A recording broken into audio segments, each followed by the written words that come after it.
Vamos orar de novo, pedir para Deus falar com a gente?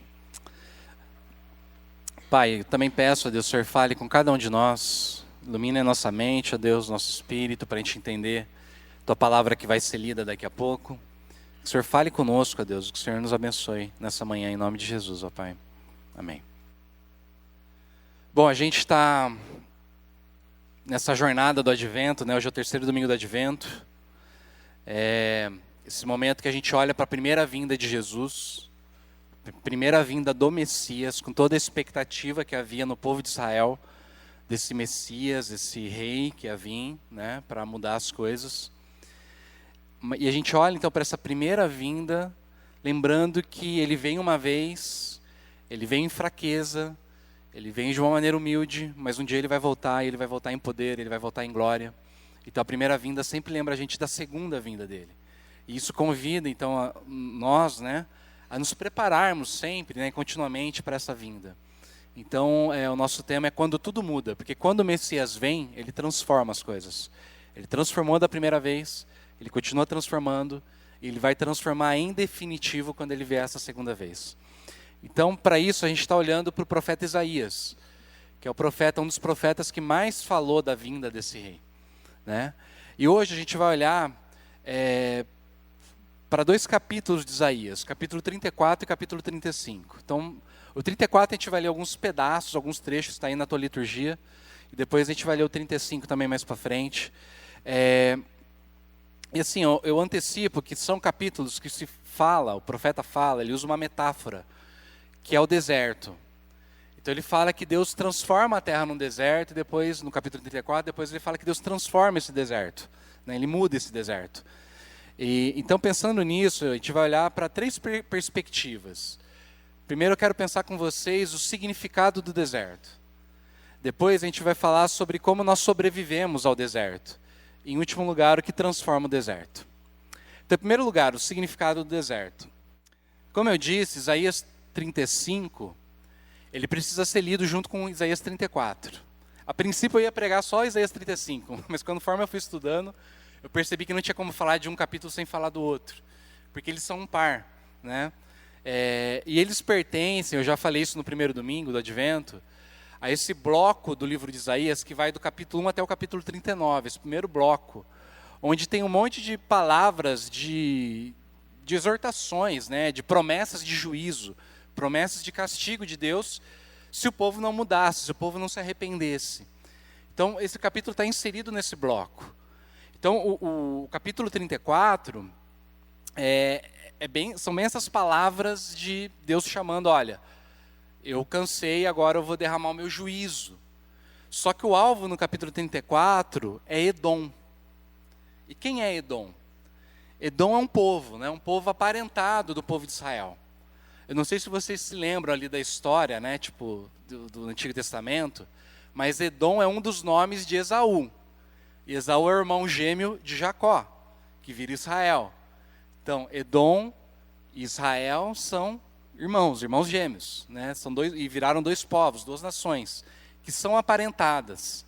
Mas a gente vai ver que, ao longo da história bíblica, eles se tornam inimigos. Na verdade, inimigos desde o ventre da mãe, né? E depois, quando viram um povo inimigo. E os edomitas, eles prejudicaram muito os israelitas, né? Eles realmente, assim, diz lá em Isaías que quando a Babilônia ela invade, os edomitas eles festejaram, né? Que a Babilônia invadiu Israel e acabou com tudo. Então, por conta disso, vem o capítulo 34, onde Deus ele declara aí o juízo dele contra Edom. Só que Edom representa, na verdade, todas as nações. A gente vê isso no comecinho do capítulo 34. Vamos ler comigo? Isaías 34, versos 1 e 2, está aí no teu boletim, diz assim, ó: aproximem-se, ó nações, para ouvir, e vocês, povos, escutem. Percebe? Está falando de nações e povos. Que a terra e a sua plenitude ouçam, que o mundo e tudo que ele produz escutem. Porque a indignação do Senhor está contra todas as nações, e o seu furor está contra todo o exército delas. Ele as destinou para a destruição e as entregou para a matança. Ou seja, Deus na verdade está falando contra todas as nações, Mas a gente vai ver ao longo do capítulo que Edom vira como se fosse o condensado das nações, entendeu? Ele representa todas as outras nações. E aí, por conta disso, então, Deus promete que ele vai se vingar. E o que consiste essa vingança? Vamos ver aqui o verso 8, depois eu vou ler o 11 até o 13, tá bom? Vou pular, no meio a gente vai voltar para o verso 9 e 10. Então ele diz assim no verso 8, porque esse será o dia da vingança do Senhor, o ano de retribuição pela causa de Sião. Verso 11, o Senhor estenderá sobre Edom o cordel de destruição e o prumo de ruína. Já não haverá nobres para proclamarem um rei. Os seus príncipes já não existem. Nos seus palácios crescerão espinhos, e as urtigas e os cardos tomarão conta das suas fortalezas. Edom será uma habitação de chacais e morada de avestruzes. Quando a gente lê todo o capítulo, a gente percebe que o castigo seria que Edom seria transformado num deserto. Então, como é que Deus descreve isso? E é terrível a descrição, porque ele fala assim que Deus estendeu o cordel da destruição e o prumo da ruína. As palavras usadas no hebraico são tohu e bohu, que são as mesmas palavras usadas lá em Gênesis 1, verso 2, para dizer que a terra era sem forma, tohu, e vazia, bohu. Ou seja, destruição e ruína, sem forma e vazia. Ou seja, a ira de Deus torna a terra novamente um lugar caótico. Porque quando Deus cria o mundo, e aí não importa, tá? Se você acredita literalmente que Deus criou o mundo em 6 dias, ou se você tem uma cabeça mais científica e não cabe na tua cabeça, né, essa coisa de Deus criar o mundo em 6 dias, você pode ler o Gênesis como uma linguagem mitológica. Eu particularmente leio como uma linguagem mitológica, e isso não quer dizer que é uma mentira, porque o mito é uma forma de falar do princípio das coisas. O que é importante a gente perceber? É importante a gente perceber que o mundo era um lugar caótico, cheio de barulho, cheio de destruição, cheio de violência. E Deus pega todo esse caos e Ele bota ordem nesse caos. E aí, porém, o mesmo Deus que é soberano, que é pessoal, que coloca a ordem no caos, diante da maldade, esse mesmo Deus que ordenou o caos, Ele pode permitir que o caos se instale novamente. É isso que Isaías está falando. E como é que Isaías descreve esse caos? Verso 12. Não tem ordem social. Então não tem ninguém para sentar no trono. Diz que não tem ninguém para ser proclamado rei. Ou seja, não tem uma liderança, não tem uma autoridade. E a gente vê um monte de filme, né? Na Netflix, nos streamings, falando essas distopias, né? Quando tipo, o mundo acaba, e aí, cara, se não tem liderança, acabou. Cara, um dos filmes mais loucos que eu vi, pior que agora eu não lembro como é que é, acho que é O Mundo Depois de Nós, é isso? Alguém viu esse filme na Netflix? É isso, O Mundo Depois de Nós? Cara, é um filme muito legal. E o que eles falam? Assim, então, vou dar um pequeno resumo aqui, tá bom? Sem tentar dar muito spoiler, mas assim, você tem os Estados Unidos, uma família que vai passar um feriado, e de repente cai o sistema de comunicação, não tem mais comunicação, cai o sistema de navegação dos carros, dos aviões e tal, e ninguém tem informação nenhuma, e de repente começa a virar um caos a coisa. Porque é isso, sem liderança, o mundo vira um caos. Que mais? Os palácios são tomados por espinhos, por urtigas, por cardos, verso 13. O país é habitado por animais do deserto, o avestruz, a coruja, são animais do deserto. Ou seja, acabou vida. Na verdade, Isaías 34 está repetindo o que acontece em Gênesis 3. Por quê? Porque quando Adão e Eva desobedecem Deus, eles não apenas quebram o relacionamento com o Criador, mas eles trouxeram uma maldição para o próprio mundo natural. O mundo era perfeito. E aí Deus disse a Adão, maldita é a terra por tua causa, em fadigas obterá delas o sustento durante os dias da sua vida, espinhos e cardos, mesmas plantas ali de Isaías 34, também te produzirá e comerás a erva do campo.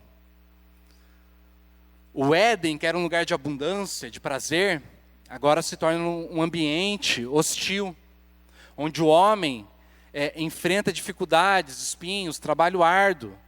A terra que antes cooperava com a gente, agora se tornou um deserto, refletindo essa separação do homem com Deus. Portanto, o deserto com a sua aridez, seus espinhos, sua hostilidade, é o reflexo do quê? Do mundo quebrado. E se a gente for parar para pensar, é como se o nosso mundo, na verdade, fosse um grande deserto. É até engraçado eu falar isso depois de uma noite inteira de chuva, né? Está super úmido aqui. Mas acho que vocês estão entendendo o que eu estou querendo dizer. Deserto é mais que um espaço geográfico. Na verdade, deserto descreve uma experiência existencial. Deserto é uma metáfora da vida. Às vezes, a vida vira um grande deserto. E é uma das metáforas mais usadas pela Bíblia. No deserto da vida, a gente enfrenta a solidão, não é isso? Deserto é lugar de solidão, de silêncio. Quantas vezes a gente passa por solidão na nossa vida? Às vezes a solteirice de quem não casou é um deserto. Às vezes um divórcio é um deserto. Às vezes o luto de você perder uma pessoa querida é um deserto. Alguém que divide a vida ali com você, te coloca nesse lugar de solidão. Deserto é lugar do quê? De infertilidade. O deserto não produz, né? Às vezes a gente enfrenta esse deserto quando a gente quer ter um filho e não consegue ter filho. Esterilidade. Às vezes são projetos que não vingam. Quantos sonhos que você colocou no papel e não saíram do papel? Quantos projetos que você fez não vão para frente? Às vezes você está ali no trabalho, né, batalhando e a coisa não produz, né? A palavra, produzir. Isso é infertilidade. Deserto é lugar de aridez. Aridez tem a ver com essa sede, né? Essa falta de água, né? Às vezes a vida vira um deserto quando, por exemplo, você está num casamento que é um casamento que não tem mais amor. Quantas pessoas vivem isso? Esse casamento que, sei lá, parece que são dois amigos ali convivendo juntos, né? E vira meio que uma república. E aí a relação vai ficando uma coisa árida.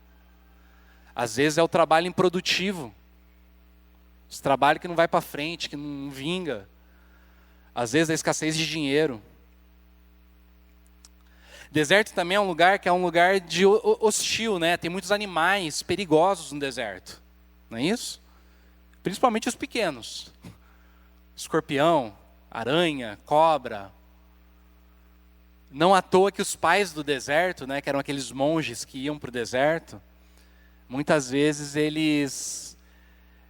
É interessante isso, né?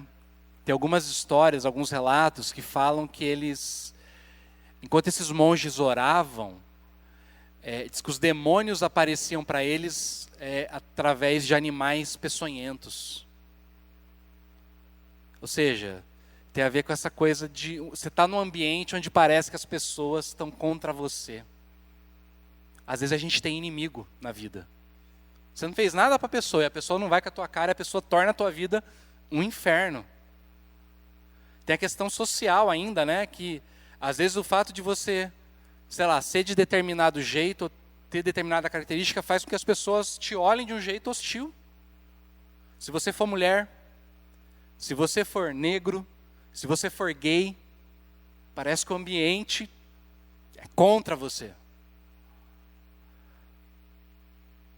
Às vezes, essa hostilidade do ambiente, né, é literalmente um animal, que é um animal hostil. Um vírus, uma bactéria, um fungo, uma doença.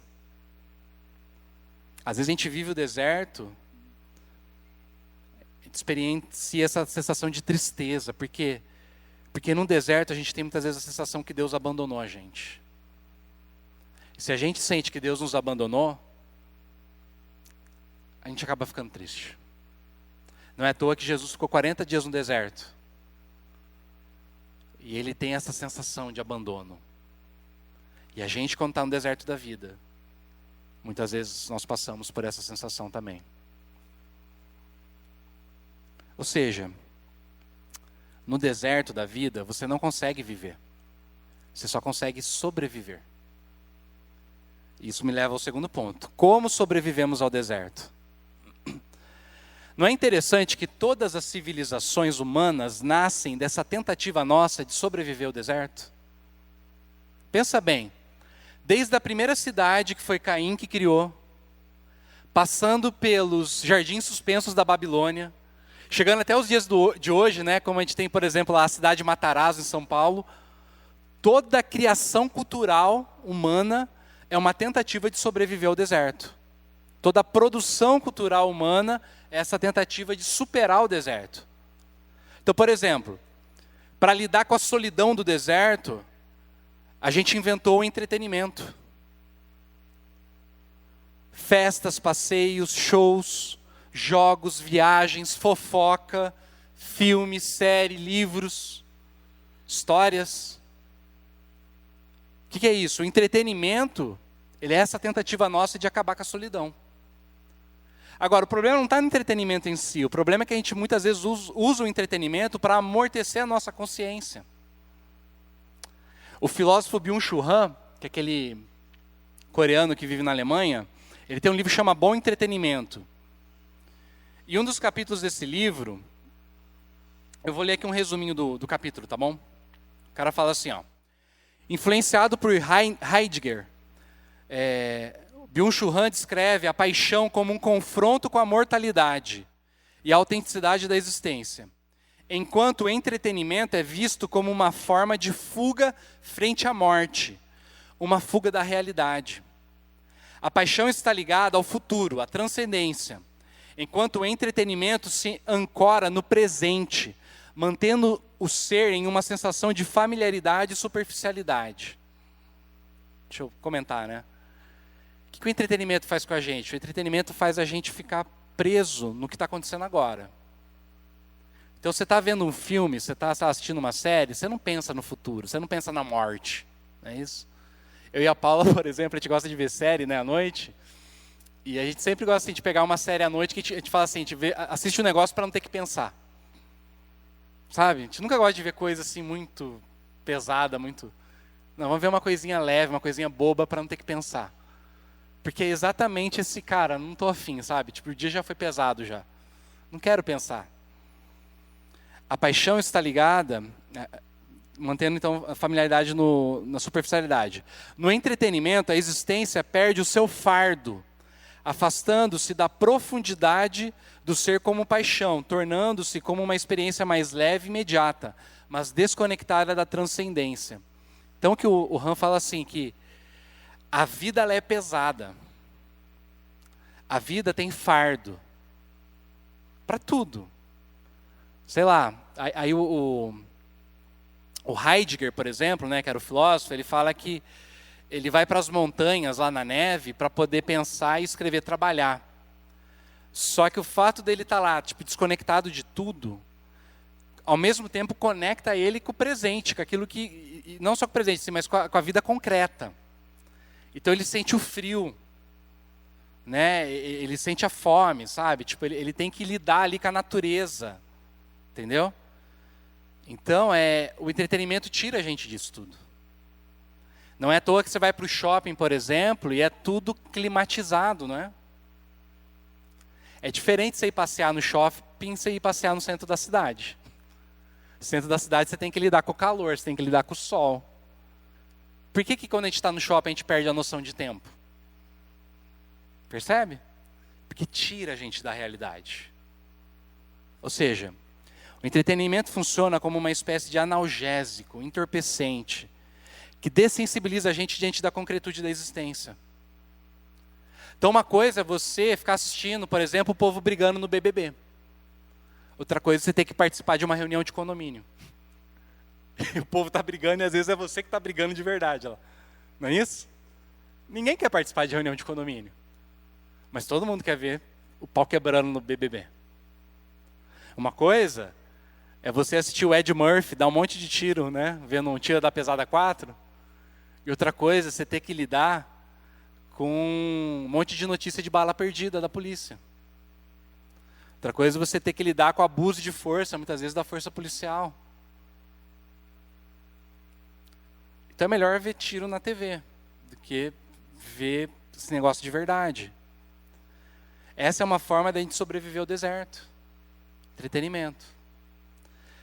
Quer ver outro jeito de a gente lidar com o deserto? O deserto é lugar de aridez, né, de sede.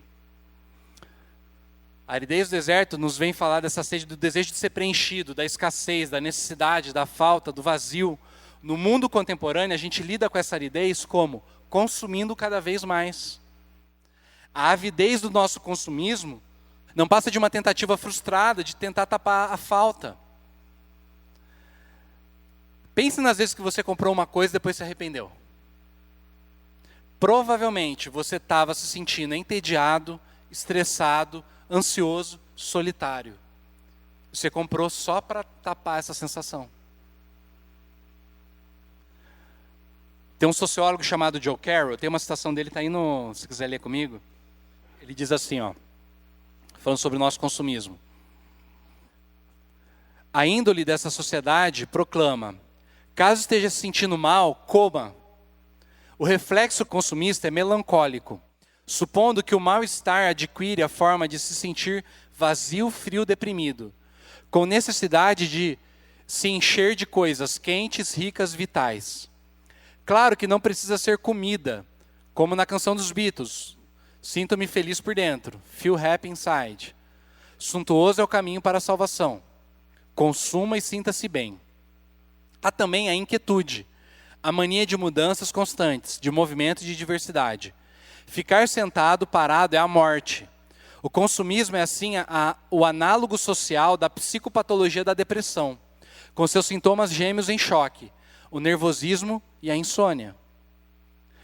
O Zygmunt Bauman, que é outro sociólogo, complementa assim, ó: para os consumidores da sociedade do consumo, estar em movimento, procurar, buscar, não encontrar, ou mais precisamente, não encontrar ainda, não é sinônimo de mal-estar, mas promessa de bem-aventurança.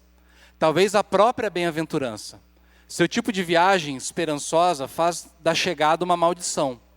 Não tanto a avidez de adquirir, de possuir, não o acúmulo de riqueza no seu sentido material, palpável, mas a excitação de uma sensação nova, ainda não experimentada. Esse é o jogo do consumidor. Os consumidores são, primeiro e acima de tudo, acumuladores de sensações. São colecionadores de coisas apenas no sentido secundário derivativo. O que o Bauman está falando para a gente? Que mais importante do que a gente comprar as coisas ainda é a sensação de busca que as coisas dão para a gente. Essa coisa da gente ficar procurando, sabe?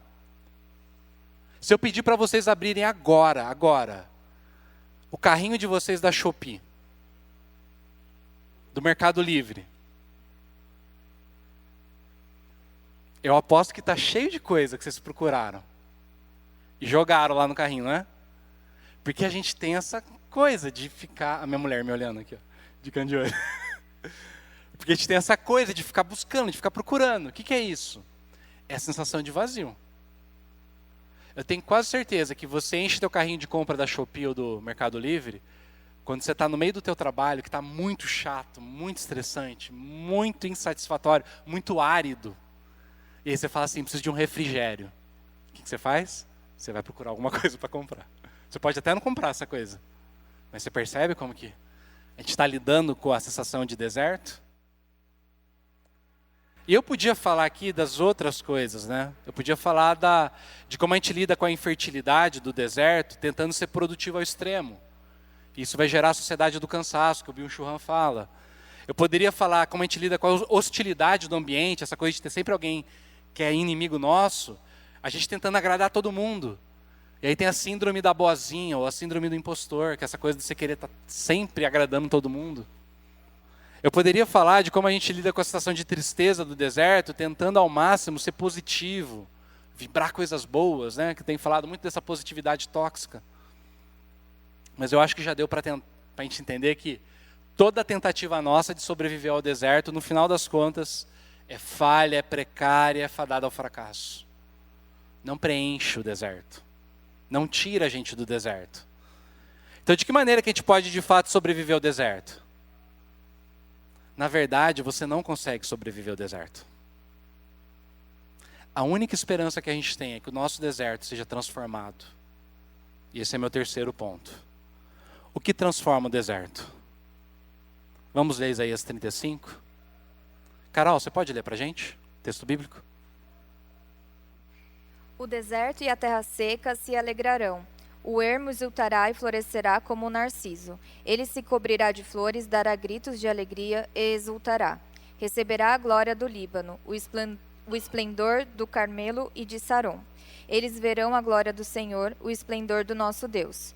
Fortaleçam as mãos frouxas e firmes, os joelhos vacilantes.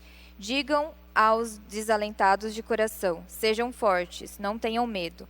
Eis, aí está o Deus de vocês. A vingança vem, a retribuição de Deus, ele vem para salvar vocês. Então se abrirão os olhos dos cegos e se desimpedirão os ouvidos dos surdos. Os coxos saltarão como as corças, e a língua dos mudos cantará, pois águas arrebentarão no deserto e ribeiros no ermo. A areia escaldante se transformará em lagos, e a terra seca em mananciais de água. Onde os chacais costumam viver, crescerá a erva com canas e juncos. E ali haverá uma estrada, um caminho que será chamado de caminho santo. Os impuros não passarão por ele, pois será somente para o povo de Deus. Quem passar por este caminho, mesmo que seja um tolo, não se perderá. Ali não haverá leão, nenhum animal feroz passará por ele, nem será encontrado nele, mas os remidos andarão por este caminho. Os resgatados do Senhor voltarão e virão a Sião com cânticos de júbilo. A alegria eterna coroará a sua cabeça. Ficarão tomados de júbilo e alegria, e deles fugirão a tristeza e o gemido. Esta é a palavra de Deus. Percebe então que essa palavra, essa profecia, fala para a gente desse deserto sendo transformado, né? Esse lugar seco virando um lugar cheio de vida. Mas a pergunta é como? Como que é possível que o deserto da existência existencial seja transformado? E aí, para ser bem direto e não ficar enrolando, eu entendi que a resposta está no versículo 4, que diz: Eis, aí está o Deus de vocês. A vingança vem, a retribuição de Deus. Ele vem para salvar vocês. Lembra que eu falei que Isaías 35 precisa ser lido junto com Isaías 34? E lá em Isaías 34 foi dito para a gente que o deserto é uma consequência do pecado. Isaías 34, verso 8. Porque esse será o dia da vingança do Senhor, o ano da retribuição pela causa de Sião. Aí o verso 9 que a gente não leu. Fala assim: os ribeiros de Edom se transformarão em piche e o seu pó em enxofre. A sua terra se tornará em piche ardente. À primeira vista pode parecer que essa profecia de Isaías está falando de um evento histórico que iria acontecer com Edom. Só que se a gente olhar bem, a gente vai perceber que parece que está falando de algo que transcende a história. Transcende, sabe assim, a história ali do povo de Edom, do povo de Israel. Porque o verso 10 fala assim, ó: o fogo não se apagará nem de dia nem de noite, e a sua fumaça subirá para sempre. De geração em geração ficará abandonada, e para todo sempre ninguém passará por ela. Talvez alguém pode até dizer, mas isso daí é só um tipo de linguagem, né? Um exagero, uma hipérbole, uma sátira. Mas eu acho que Isaías está falando de algo que é eterno. Está falando de um deserto que não tem fim, de um deserto que não acaba nunca. Desse fogo que continua subindo para sempre. Porque a linguagem lembra muito um outro livro da Bíblia que também fala de coisas eternas, que é o livro do Apocalipse.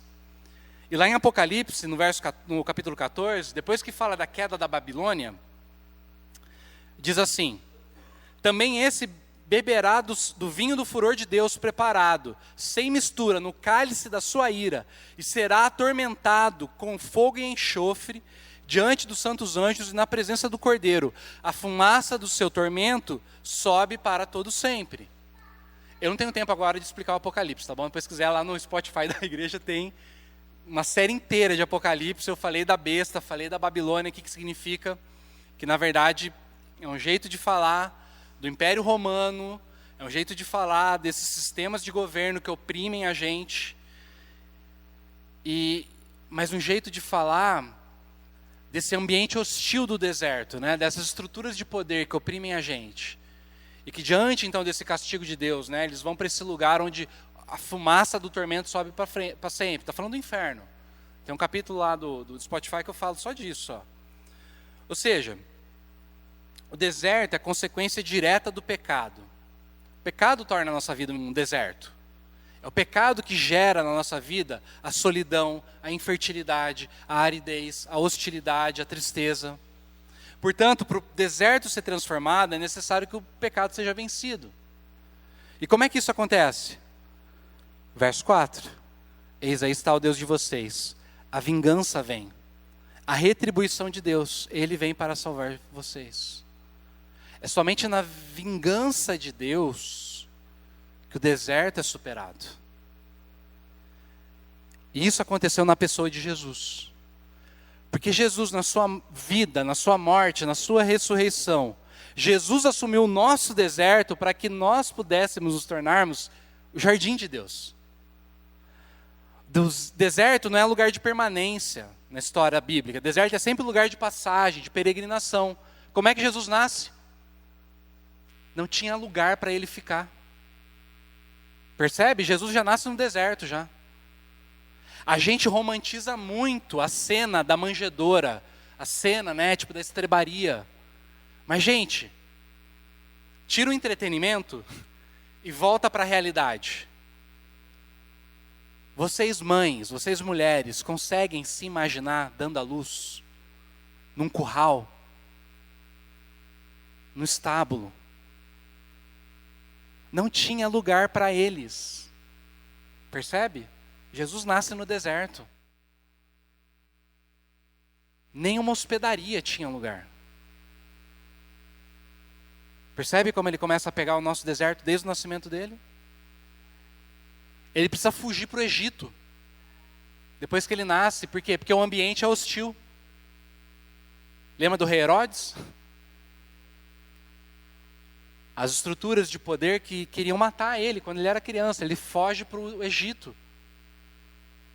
Jesus nasce, na verdade, logo cedo ele vira, não sei se vocês perceberam isso, mas Jesus virou um refugiado político. Ele nasce para não morrer diante de um governo opressor. Aí ele cresce, ele vira um adulto e ele vai falar que ele não tem, ele fala assim, as raposas têm as suas tocas, os passarinhos têm os seus ninhos, o filho do homem não tem onde inclinar a cabeça. Ele não tinha casa, ele não tinha permanência. Ele vive no deserto. E aí quando chega no final da vida dele, ele como é que fala? Ele enfrenta o deserto definitivo. Ele pega toda a tristeza que a gente sente no deserto. E lá no Getsêmani vai falar pra gente que, ele fala assim para os discípulos, a minha alma está triste até a morte. Depois lá na cruz, ele suporta toda a aridez do deserto. Literalmente, ele tem sede, não é isso? Tenho sede, ele clama. E ao invés de ser saciado, dão um vinagre para ele tomar. Lá na cruz ele suporta toda a solidão do deserto. Deus meu, por que você me abandonou? Essa sensação de vazio, de abandono, ele carregou sobre si. E quando ele fala, Deus meu, por que me abandonaste? Ele está citando o Salmo 22. E se você olhar o Salmo 22, lá no verso 12 fala assim, muitos touros me cercam, fortes touros de Bazã me rodeiam. Contra mim abrem a boca como faz o leão que despedaça e ruge. Ou seja, o ambiente que ele está é um ambiente hostil. Esses animais, né, peçonhentos, esses animais selvagens do deserto, estavam em torno de Jesus. Ele vive essa hostilidade nos líderes religiosos que condenam ele, nos soldados que maltratam ele. Tudo que o deserto tem para oferecer, Jesus carregou. Ou seja, se o deserto é a vingança de Deus, Jesus suportou a vingança no nosso lugar, para que a gente não precisasse ficar no deserto. Sabe o que Jesus fez? Jesus encarnou Isaías 34 para você poder viver Isaías 35. O deserto da tua vida só pode ser superado porque ele suportou o deserto, que era nosso, para você poder viver no jardim de Deus. Por isso que quando Jesus vem, o texto de Isaías fala que diante da presença de Deus, os cegos vêm, os surdos ouvem, os coxos andam, os mudos falam. Percebe por que Jesus, na vida dele, ele vai curando as pessoas? O que ele estava fazendo? Tudo aquilo eram sinais de que ele estava transformando o deserto da existência das pessoas em um lugar de vida, de fertilidade, de produtividade. Era um sinal de que Deus entrou na história para transformar o deserto em terra fértil. Fazer vida brotar onde só existe morte. Para transformar o nosso pranto em dança. Para poder transformar a nossa tristeza em grito de alegria. E através da ressurreição de Jesus, a gente tem a garantia de que a vida vai vencer a morte. De que a abundância vai vencer a escassez. De que a fertilidade vai vencer a aridez. Então eu queria fazer 2 aplicações para poder encerrar. Primeira, talvez você nunca experimentou a presença de Deus na sua vida, essa glória de Deus que transforma o deserto. Você olha para a tua vida hoje, a tua vida está um verdadeiro deserto. Porque você nunca soube o que era isso. Eu quero convidar você hoje, daqui a pouco a gente vai orar, mas a clamar a Deus, falar: Deus, eu não aguento mais viver no deserto, transforma a minha vida. Me tira desse lugar de morte, me tira desse lugar de aridez, me tira desse lugar de infertilidade, de hostilidade, porque eu não suporto mais viver nesse deserto. A gente vai orar por você. Agora, talvez você já viveu essa experiência da glória de Deus e tua vida já mudou do deserto para o lugar fértil. Mas por algum motivo, tal como diz lá o versículo, você está cansado. Porque a gente vive na experiência do já e do ainda não, né? Deus já venceu o deserto, mas Ele ainda não transformou completamente esse mundo do deserto para a fertilidade. E talvez você está, como diz o versículo, com as suas mãos frouxas e os joelhos vacilantes. Hoje Deus diz para você: sejam fortes, não tenham medo, eis que aí está o Deus de vocês, Ele vem para salvar vocês, confiem nisso. Deus quer salvar você, Deus quer te tirar desse lugar. E quando o Senhor te salvar, você vai poder dizer, como diz o verso 10, você vai poder voltar diante dEle com cânticos de júbilo. A alegria eterna coroará a sua cabeça e você ficará tomado de júbilo e de alegria. E de você vai fugir a tristeza e o gemido. Essa é a promessa de Deus para a sua vida.